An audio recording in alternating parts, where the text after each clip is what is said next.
Hello, Contrarians listeners, watchers, subscribers. Here we are with another Contrarians post credits. This one for the movie Marathon Man, starring Dustin Hoffman, Roy Scheider, Laurence Olivier, and William Devane. Devane, Yeah, which Marta Keller. yeah, but that one. Okay, how many people know Mrs. Keller? I mean, that's not me. Criticizing her performance. It's just me criticizing the movie for not giving her more to do, I guess. Mm-hmm. But anyway, Marathon Man from William Goldman, from the man who brought you The Princess Bride, both in book form and in screenplay form. This is what happens when William Goldman doesn't have Rob Reiner to siphon or filter ideas through, rather. Yeah, to make it palatable for mainstream audiences. This is a request / demand from patron John Amenta, and I mean, we sat down, we watched it. It comes with a prestige. It's certified fresh, 82% on the tomato meter. Although one of those puzzling things, it's only 50 critic reviews. So once again, what are the rules to get that certified fresh stamp? We will never know. 81% of the popcorn meter. We're over 10,000 ratings. So you know how it works on the main feed, on the main podcast episode. We were really hard on Marathon Man, the adventures of Dustin Hoffman and his older brother, Roy Scheider. Here, we're just going to give you a couple more Rotten Tomatoes quotes, a little bit of trivia. We're going to talk about the trailer. We're going to do the Josh Gad Minute. So let's get started, Alex. This one has a consensus. Critics' consensus: Marathon Man runs the gamut from patient mystery to pulse-pounding thriller, aided by Laurence Olivier's coldly terrifying performance and a brainy script by William Goldman. Would you say Laurence Olivier is the most memorable part of this movie? Is he like the element that you would bring up as like you should watch Marathon Man because Laurence Olivier plays the main bad guy? I would say so. In the way of also, it's not something that with age, we talk about The Rock all the time, like Pain and Gain, and what's that other one? Southland Tales. Yes. About how we're not going to see something like that from him again, and as time goes on, they become like more of an outlier. But in the moment, it was like, yeah, that's fine. I can imagine in was this 76? This came out. People that are used to Laurence Olivier being the actor, being not Macbeth, Hamlet, and the different films, and wasn't he Spartacus? It's I could see them seeing this and being haunted by it. I could see that the idea of like the refined actor that was Laurence Olivier playing a character this like cold-blooded, turning some people off at the time because they weren't ready for this. And 50 years later, 60 years later, it holds up in that aspect. And I think he is, as much as I enjoyed this movie, and I think Dustin Hoffman's good in it, I think everyone is good in it, he's definitely like the takeaway. I think you're right as far as just universally when they write the film history books, he's probably the one that they underline. But in my personal experience, I guess because I have more of a connection to Roy Scheider than I do to Laurence Olivier, for me, the big element that I would be like, hey, Roy Scheider is in this movie. He is fit. He plays a secret agent. He gets into a couple of scuffles. I mean, it's a action movie star, Roy Scheider. And to correct myself in the moment, because you know how I am about these things, it was Kirk Douglas. That was Spartacus. But Laurence Olivier was Crassus, I think. He was the second lead in that movie. But, okay, well, I haven't seen the Kubrick Spartacus, and I just assumed that you were talking about a different Spartacus. There's the Tom Hanks Spartacus. There's the drums. What's his name? Thomas Everett Scott, was that his name? Yes. Yeah. I'm Spartacus. Yeah, I agree with that. There's a lineup of good performances in this, and Roy Scheider, as we discussed in the episode at length, so check that out. it's such a stark contrast from Jaws, which would easily have been why he like got such high billing on this, was Uh-huh. his performance in that. He's not a doofus loser in this movie, that's for sure. All right, let's move on to the quotes proper. We're going to start with Michael Clark from Epoch Times, who says, adapted by legendary author William Goldman from his 1974 novel of the same name, it was a bridge between the end of World War II and the peak of the Cold War, wrapped up in post-Nixon conspiratorial paranoia. Post-Nixon, Alex. Mm-hmm. Did you feel that the What do you do? post-Cold War paranoia? Is it Cold War? No, peak of the Cold War. So post World War II,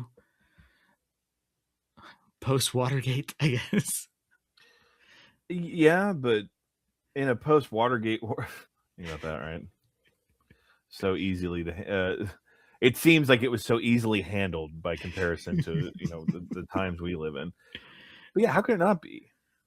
Art imitates life, and if on the conscience of everybody is this massive conspiracy that was pieced together by members of the government, fucking capitalize on it, man. Yeah, William Devane has that moment. I think it's in the trailer even, and we'll talk about it in a minute. But they're somewhere between the FBI and the CIA. Yeah, like, yeah. You imagine how many people were watching this? Like, I told you. Give it to me. Tell me more, please. Yeah, I can see that. And that can definitely have an appeal. I think you could just as easily turn people off. But this movie is not heavy on that aspect. It's just an adventure, not an adventure, like a thriller. It's more about the plot and double crossing, and then the political side of it is kind of like sprinkled on top.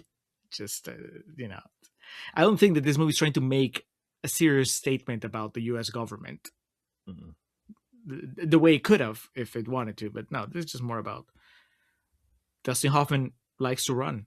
It's the lighter side of conspiracies. Yes, the fun side.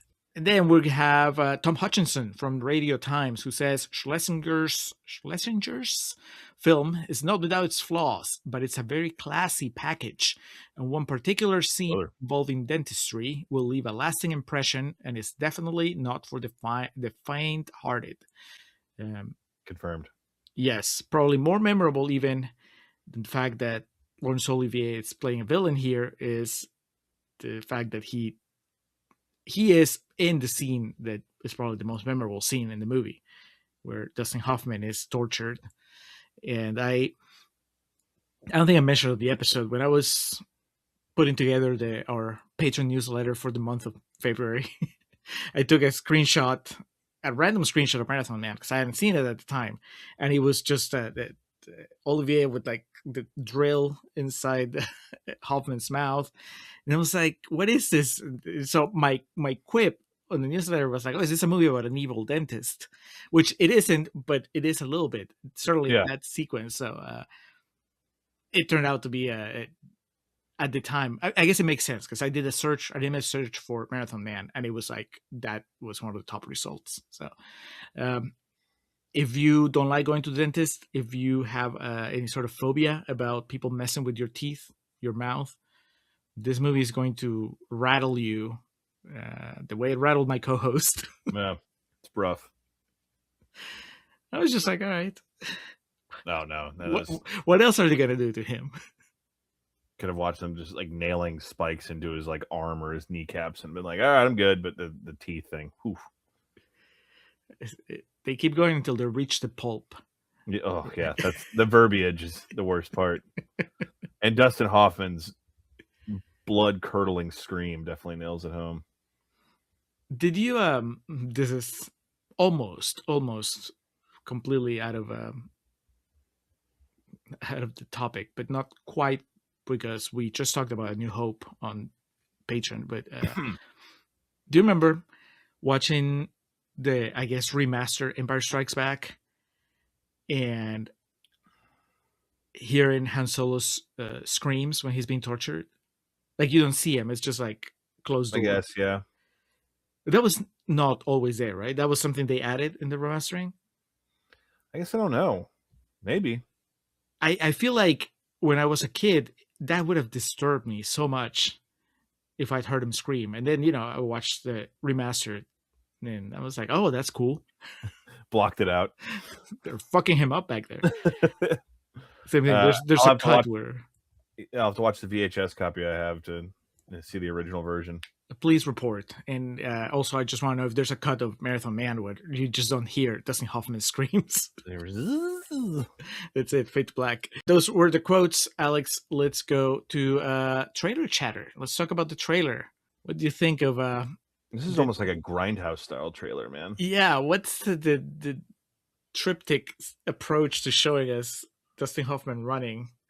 I was kind of surprised it wasn't the trailer that said the movie title every 10 seconds, Marathon Man. But it stores it up for a good one at the end. It hits you hard with Marathon Man. That's Dustin Hoffman like bleeding from the mouth, like, in the still frame.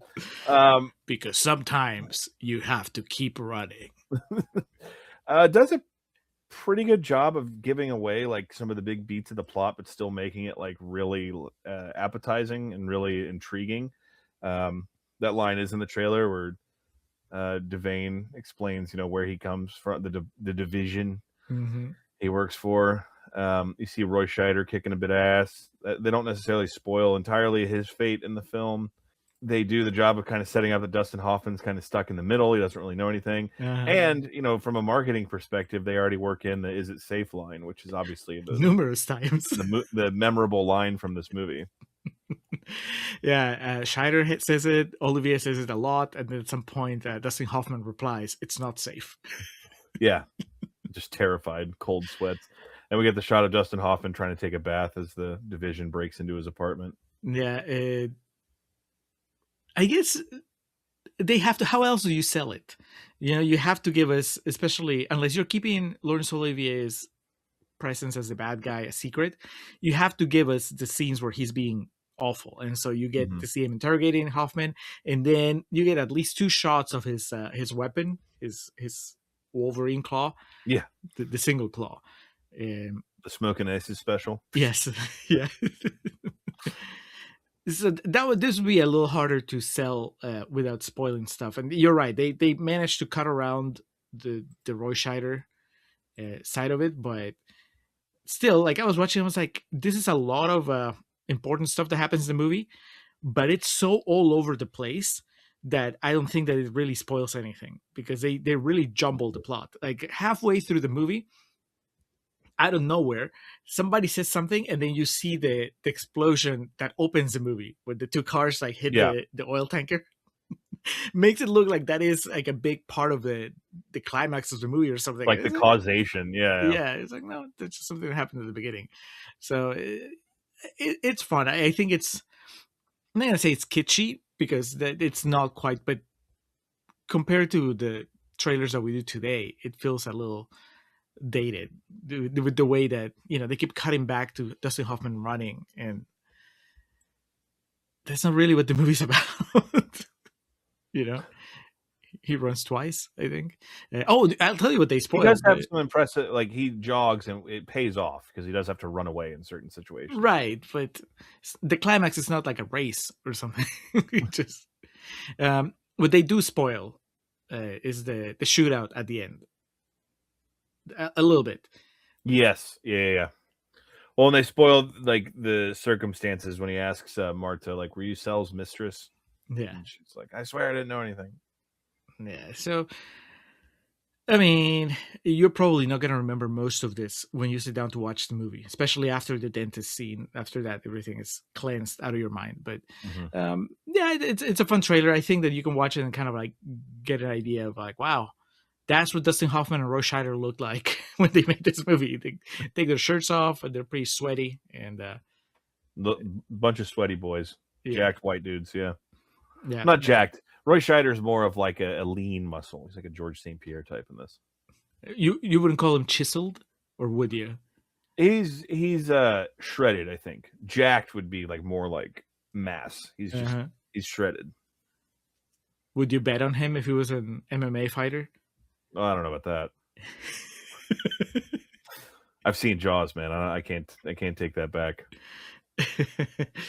Anyway, that was the trailer. Before we do trivia, let's move on to the Josh Gad Minute. Alex? You're going to mess with the movie too much if you change the main players. I mean, I don't know. William Devane is like, I like him in this movie, but he's not iconic in the way that the other three are. Yeah, I don't know. I like some of his delivery specifically. So I was thinking more in line with like Gad could be, well, one, he could be Doc and Babe's dad in the flashback sequences that Oh they man, remember his dad before he killed himself. that's What rough. was it due to? Communism? Yeah, McCarthy. I think McCarthy. McCarthy. Yeah. They never spell it out, but they yeah. Or what he could do, and I think this might work better. It kind of messes with the age dynamic of it, but he could be the professor at the Yes, college. yes, that was gonna be my Okay. suggestion, because that scene is awesome. I really like Mhm. that scene. He gets a lot of like juicy moments, concentrated in like 5 minutes, if that, and then he's out of the movie, never to come back. You imagine that? Gad going toe to toe with Dustin Hoffman. I think that'd be great. Yeah, telling him what's what, telling him that Yeah. he's an underachiever. Quit feeling sorry for yourself. Yeah. Get your shit together, Dustin Hoffman. Yeah, that, or he could be just one of the goons from the, what's it called? The service, the society, The division. the division. He could be the one that gets stabbed in the back by Devane. Yeah. He's like, and then he's fine. yeah, yeah. Yeah, I think I like the idea of the professor. Put some glasses on Gad, his tweed jacket, and then Scarf. scarf, which is very distinguished. All right, Josh Gad, we put you Marathon Man. Now it's up to you to use your clout to make it happen, either via AI or through a remake. We'll leave that up to you. Alex, what trivia do you have about William Goldman's Marathon Man? Well, Julio, it was based on a novel by the same name from 1974. It was released on October 8th of 1976. In the episode, we talk more about the Academy Award nomination that Laurence Olivier received for this. He took home the Golden Globe for Best Supporting Actor. Discussed in the episode, 76 was quite the year in the film industry. Budget of $6.5 million for box office return of just shy of $30 million. Obviously, this movie deals with the subject of World War II, concentration camps, Nazis, and just moreover, the film explores themes of endurance and the pursuit of Nazi war criminals. Some critics believe that the exhibited violence was necessary to the film and to the character of Babe. Other critics found the violence to be offensive. Critic Pauline Kael considered the film to be, quote, a Jewish revenge fantasy.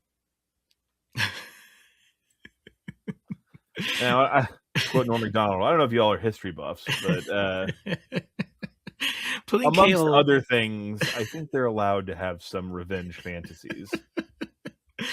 Pauline Kael, obviously, back then, she wasn't doing it for the clicks. Because oh, that is such like a rage bait headline. Yeah, yeah.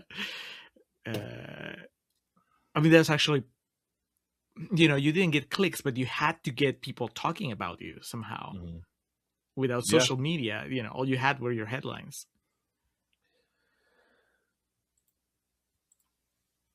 Oh, I have her Wikipedia page pulled up. She passed away on September 3rd of 2001. You imagine that? Just a week before. She lived in a different time, man. The nickname was given to Laurence Olivier's character, the White Angel. This was inspired by real-life Nazi doctor Josef Mengele, who was known as the Angel of Death, because when he stood on the platform of arrivals to concentration camps, he looked like a white angel directing victims to their death. That is terrifying. Differences from the novel. In the novel, Janeway and Doc are lovers. So, there you go. Wait.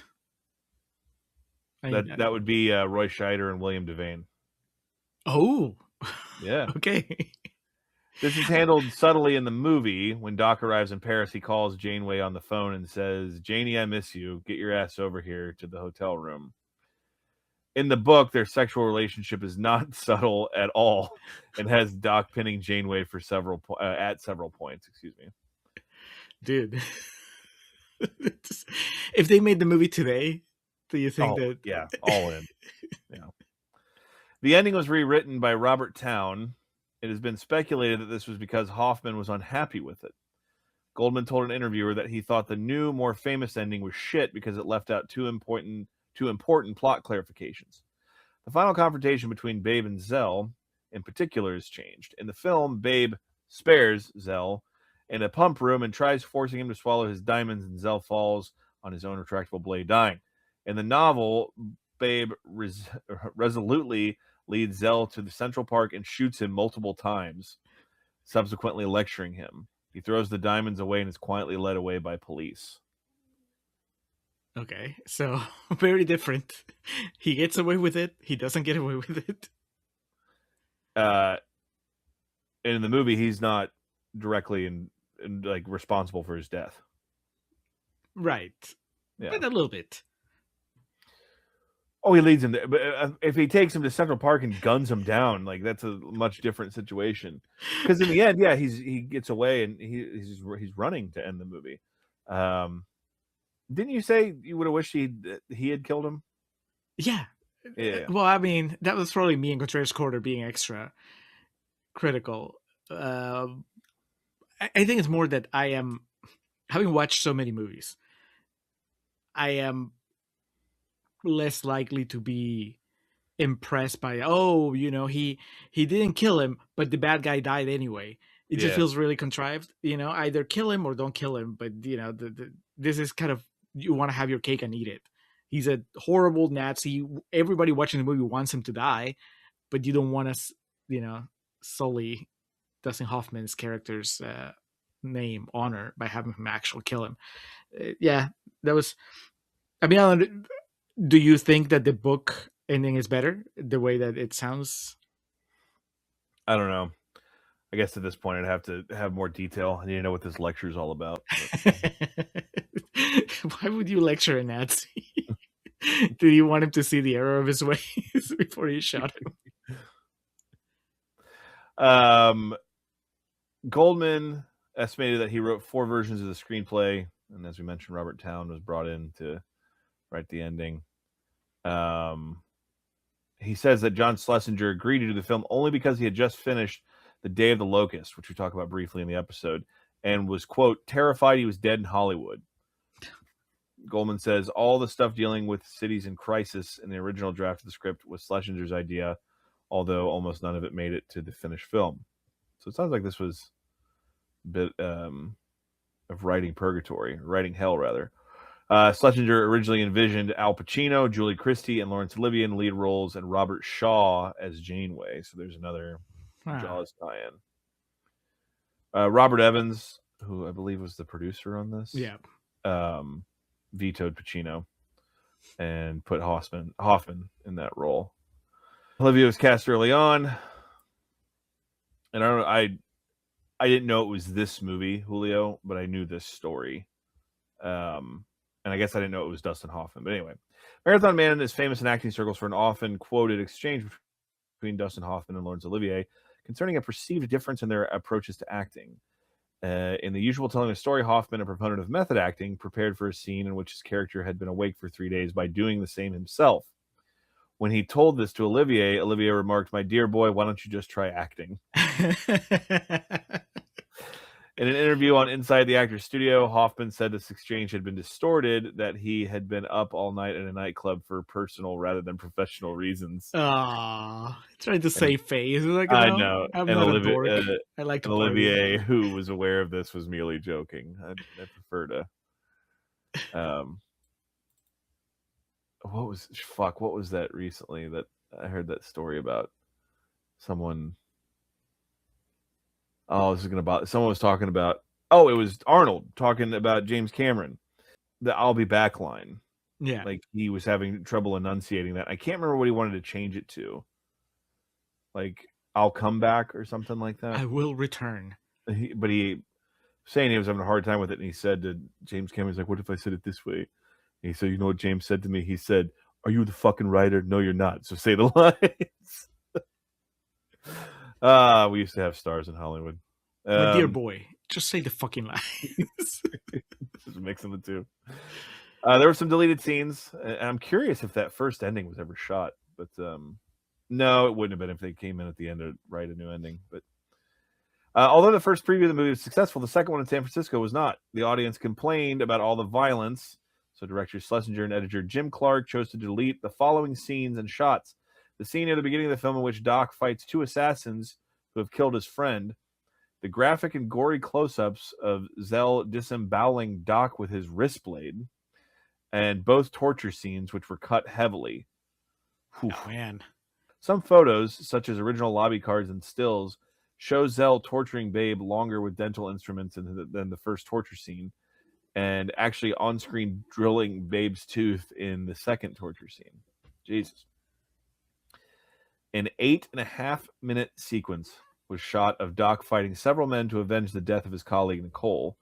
William Goldman speculated that the scene was cut because of its violence and called the cut grievous and a detriment to the film.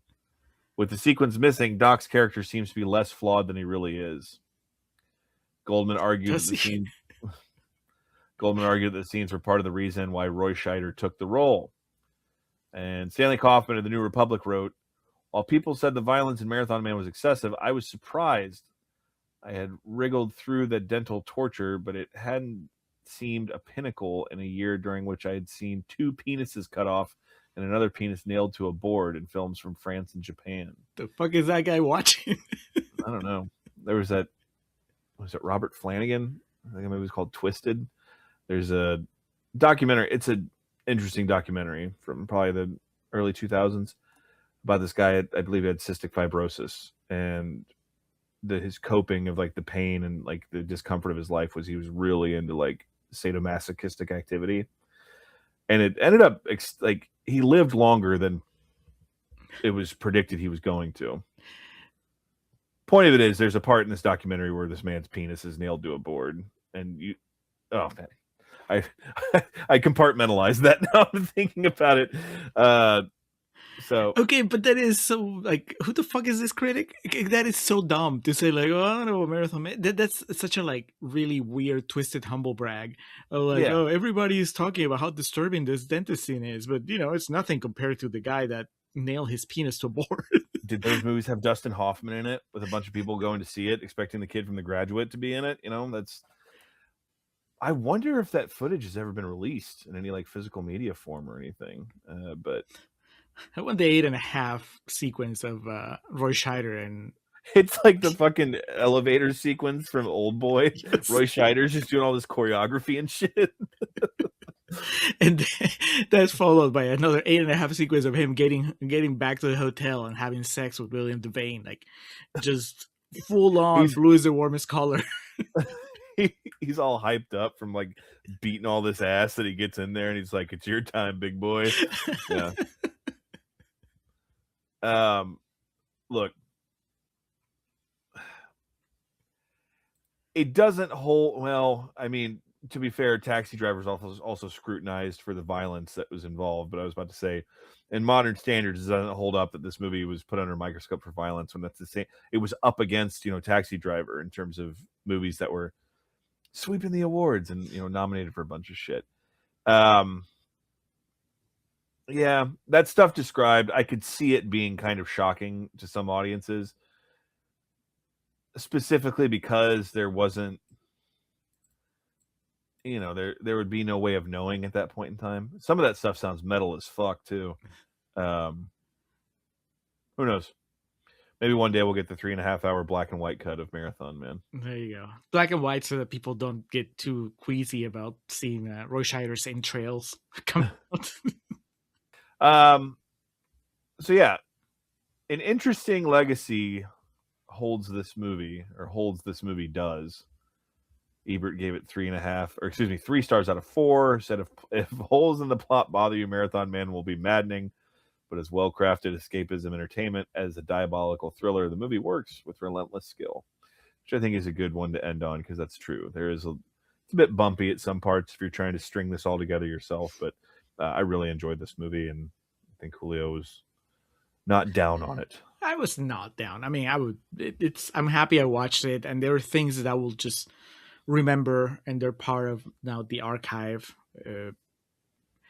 I think the more we talk about it, including this video segment, the more it feels like a bit of a wasted opportunity, though, because yes, it doesn't go overboard with being political, but there's a lot of like elements.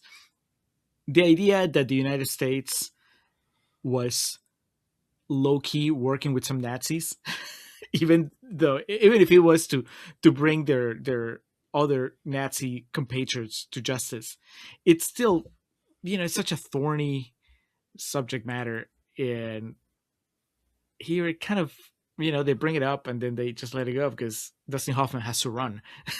So I don't know. I'm not a proponent ever for remakes and shit, but it does feel like there's some, no pun intended, meat left on the table with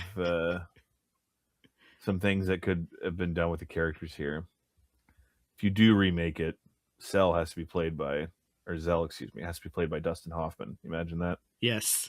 And then the new Marathon Man would be Glenn Powell. No. Tim Robinson. No, David, what's M. Bison? No, you keep doing this Dausmachian thing, dude. He's been around for a long time. Not gonna happen. He was the weird pedo and fucking Prisoners. Like, no, he's not going to be an action hero, man. Which, to be fair, I don't know who will be, but we'll find one. You imagine pitching that to fucking Dustin Hoffman? He's like, get the fuck out of my house. But then he goes to the kitchen and then, he puts a knife under his sleeve and stuff. He could do it. All right. Well, Marathon Man, tell us, who would play the Marathon Man in the 2026 remake? No, Glenn Powell is not an option. Apparently David Dalmatian isn't either. Nope. It has a 4K. I need to see if I can figure out what the special features are on here. Roy Scheider being loaded full of squibs and uncooked sausage links. So. I want just like a behind the scenes footage of Roy Scheider watching the final cut of the movie. Just his face as he realizes that they cut all the good stuff out. All his good scenes. He's like, I was stained for 4 weeks. I couldn't get rid of that shit. No, it doesn't look like we got in the recent 4K that was released 3 years ago, excuse me. Yeah, it doesn't look like we got anything in the way of unearthed deleted scenes or anything like that. There's rehearsal footage. Yeah, none of this seems titillating. Well, the transfer was done directly from a 35 millimeter print, so you got that going for it. Anyway, fascinating movie. And I think, like Julio said, even in this video discussion, as much as I enjoyed it, I think the story of the movie and the surrounding parts might be even more interesting than the movie itself. Yeah. I want the documentary where, everybody talks about what they thought the movie was going to be versus what the movie ended up being. Laurence Olivier, you want me to nail my penis to a board in this? All right, well, Marathon Man, watch it, listen to the episode, join us next installment for, well, the next episode on the main feed is another FERF number 8, Fresh Immigrants, Rotten Fascists. We're going to be talking about Cabaret. Speaking of Nazis. God bless. Everything flows. And then, back on Contrarians business, the movie Big Night. It's fresh, has Stanley Tucci in it. Don't know anything else. So just be ready. Watch Big Night. Watch Cabaret. That's going to be next on the feed. Until then, thank you for watching. Thank you for listening. We'll talk to you again soon.